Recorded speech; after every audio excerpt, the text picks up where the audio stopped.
Hey everybody, Ocean Boy Chris here. Today I am going to be reacting to 10 things that you don't say in America or don't do in America. So yeah, let's see how this goes. Hey there, fellow travelers. Mark here with Walter's World, and today we're in Mystic, Connecticut, in a beautiful place here in the U.S. And today what we have for you are the don'ts of visiting the U.S. because anywhere you go in the world, there's things you should do, but there's also things you shouldn't do. And this video is going to just cover the U.S. in general, okay? And our first don't for when you visit the U.S. is don't touch the Americans. I kind of just hated everything about that. I mean, sure, you don't just walk up to somebody and put your hands all over them. They don't really do that anywhere. I mean, there might be a couple places where you'll do that and that wouldn't be awkward, but, like, you can give a hug, you can give a high five, you can give a pat on the back. Nobody's gonna care. And the way he worded it also was pretty terrible. Don't touch the Americans. What do we have, rabies or something? Don't I have for you is don't count on public transportation. Look, when we were in China and we were in throughout Europe and South America, we took buses and trains and planes and all kinds of stuff to get all over the place because public transport is really developed. Here in the U.S., you cannot count on public transport to get you a lot of places. Yes, in big cities like New York and Chicago and stuff like that, you can get around with public transport and it'll take you where you want to go.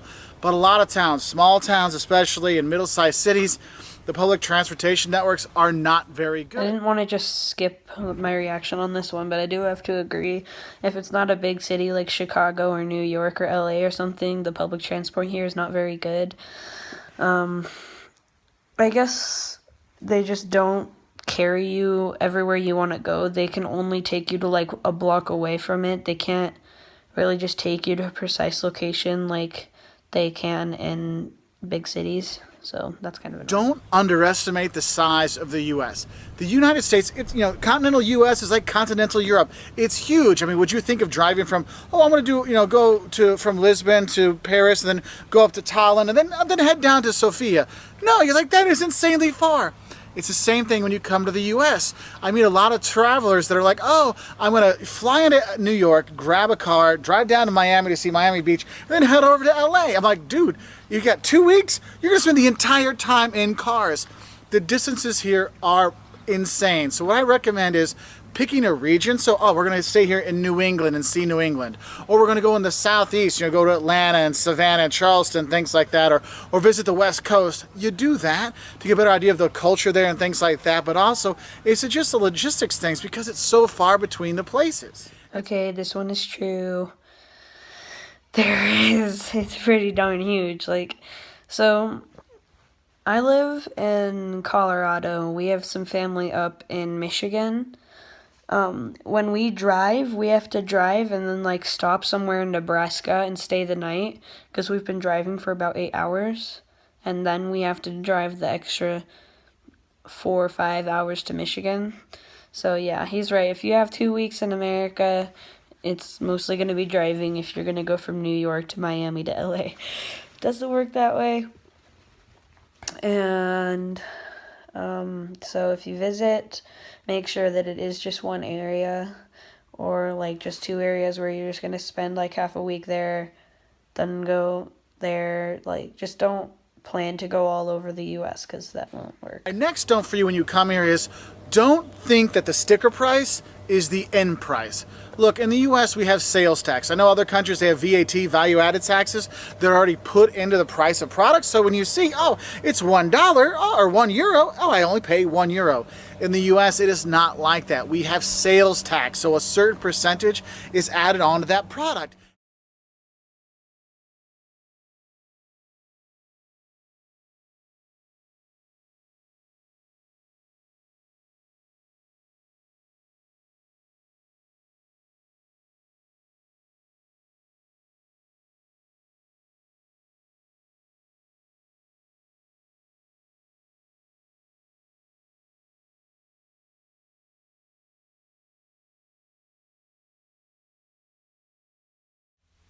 Don't forget to tip. Look, in the US, you tip 15 to 20% at a sit-down restaurant, okay? Now, McDonald's, stuff like that, no, you don't tip at a fast food place, but if it's a sit-down restaurant where they bring you your food and stuff like that, you will tip them 15 to 20%. If you are in a group of 6 people or more, sometimes they automatically put the gratuity on there, which sometimes can be 18% or something like that. Look, when you come to the US, there's a reason why the food is like so affordable. You're like, wow, it's cheap to go out and eat in the US. It's because there's kind of this understanding that the service fees and paying for the workers and the waitresses and stuff like that, that goes on to you. Wait. Did he just say they'll automatically add it onto your check? I don't really think that's true, and if it is, how much do I not know about my own country? He also makes it sound like if you don't tip, then you're a bad person. He's making it sound like you have to tip, which you don't. Yes, everybody appreciates a tip. It's not like you have to, though. So if you guys come to America, don't worry about tipping. Plus, usually,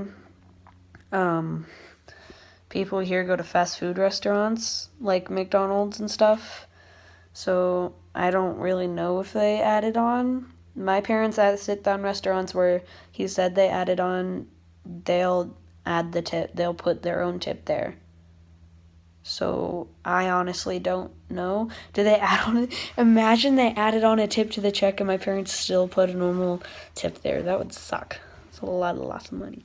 Be freaked out by the over-the-top service and free stuff you sometimes get in the US. Look, because of tipping and commissions and stuff like that, yes, there is a lot of over-the-top service here. But the thing is, in the US, the people actually are pretty nice and they want to help people. And sometimes for some travelers, if they come from countries where people don't get a lot of service sometimes, it can be a bit much, so don't freak out about it. Also with that is don't be freaked out with some of the free stuff you get when you go to restaurants. Look, if you go to a restaurant and they bring you bread and water or chips and salsa and all those really good things, that's included in your meal. Okay, so if you're going to be buying something, they're going to give you some free stuff. It might be some bread, it might be a salad, it might be a water, it might be something like that. So why would we be freaked out if we get a lot of over-the-top service and free stuff?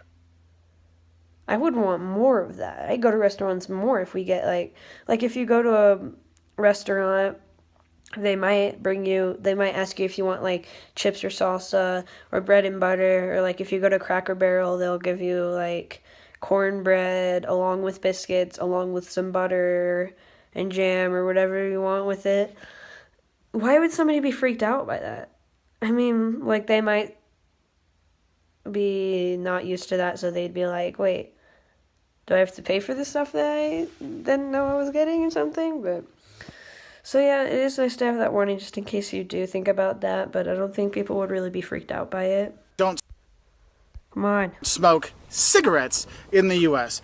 If you're smoking cigarettes in the US, people will look at you like you're trying to kill their baby. Cigarettes is like totally verboten, like people really frown upon it, which is funny because when they talk about marijuana and stuff like that, people don't seem to care as much, but cigarettes, oh, you're trying to kill my baby with that cigarette 2 blocks away. So if you do smoke, make sure you try to find a place where you can smoke, because a lot of restaurants, or pretty much all restaurants, hotels, stuff like that, have smoke-free. It's smoke-free, so you got to go like 15 to 20 feet away from doing things, so that can be something.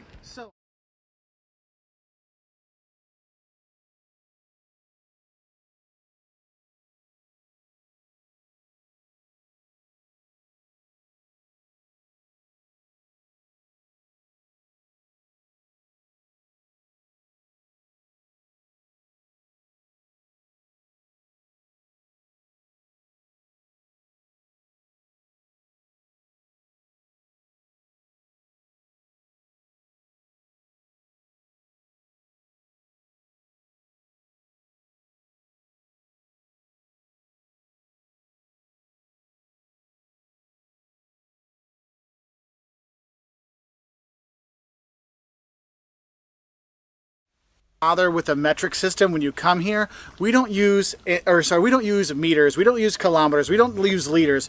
It is inches, feet, miles, gallons, pounds, things like that. And I'll put a conversion chart here to show you, but honestly, you may say, hey, how far is it to this next town? And they'll tell you, oh, it's like 60 miles. You're like, what's that? Just know 60 miles, it's about 100 kilometers, okay? So just do that because Actually, in physics class and science class, we do use liters. I just want to say that we do kind of practice with liters and like volume and all that, but whatever. But yeah, we do use some different stuff when it comes to the metric system. So you guys might want to look that up and try to memorize it, like before you come to America or before you ask how far the next town is, for example. And yeah, because we do use different stuff here, so don't feel weirded out if you ask like how many kilometers do I go to the next Starbucks or something. Just don't worry, just look it up, and like you can, I'm sure they have some sort of website that can convert it for you. Just, yeah, don't worry about next that. stone is when you do come to the U.S., there's a couple things you don't talk about, okay? One is gun control, and two is politics. This one is very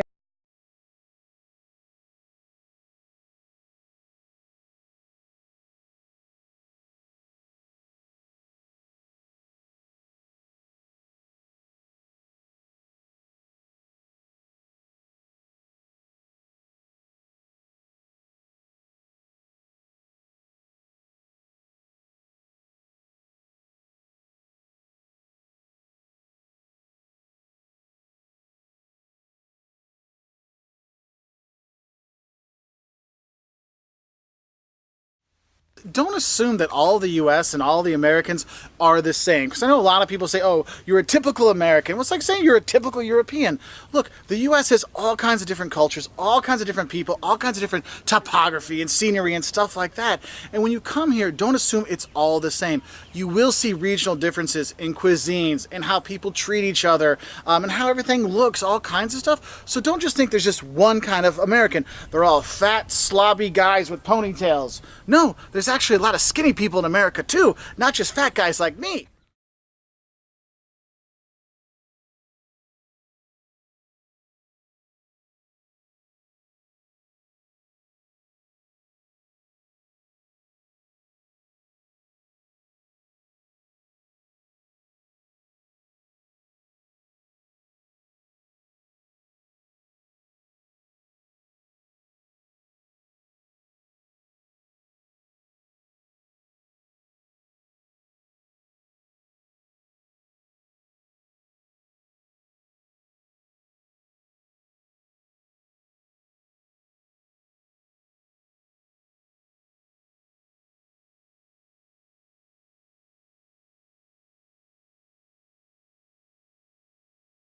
Assume there's no culture in the US because there are a lot of cultural centers out there. If you go down to New Orleans, you see a very rich culture there. You go to New York or Boston, here in New England, you have a very distinct culture. In the Midwest with Chicago, Milwaukee, you go to the West Coast. I mean, there's a lot of different culture here. Historic culture with the Native Americans or more recent culture here. I mean, you have all that here you can really take in. And saying there's no culture in the US, it's not really true because there are all these different cultural centers with great museums like the Art Institute of Chicago or the Met in New York, the Getty in LA. There's all kinds of stuff you can see and do when you are here. For a cultural trip, it's not just seeing beautiful landscapes and seascapes. Yeah, I don't really have much to say about that. That is true. And it's kind of the same thing as the last one, so I'm just not gonna talk much about that one. How are you or how's it going is actually a question. Look, when we say how's it going, how are you, these kind of things in the US, it's not a question, it's a statement. It's like saying hi. Okay, just take it as a hi. Because a lot of people say this, everyone asks me how I'm doing. When I try to tell them how I'm feeling, they're like, well, I was just saying how are you? Here, how are you is just hi. Think of it that way. It's like in France, ça va, ça va. How's it going? How's it going? We're good to go. In Portuguese, tudo bem, everything good? You answer back, tudo bem, everything good. It's just, how are you? How are you? You move on, okay? Okay, unfortunately, I did not realize this one was true, but it is now that I think about it. I could just be walking down the hall, somebody would be like, hey, how's it going? That's pretty much just a hello. You could say, like, hey, sup? And that's the end of your greetings.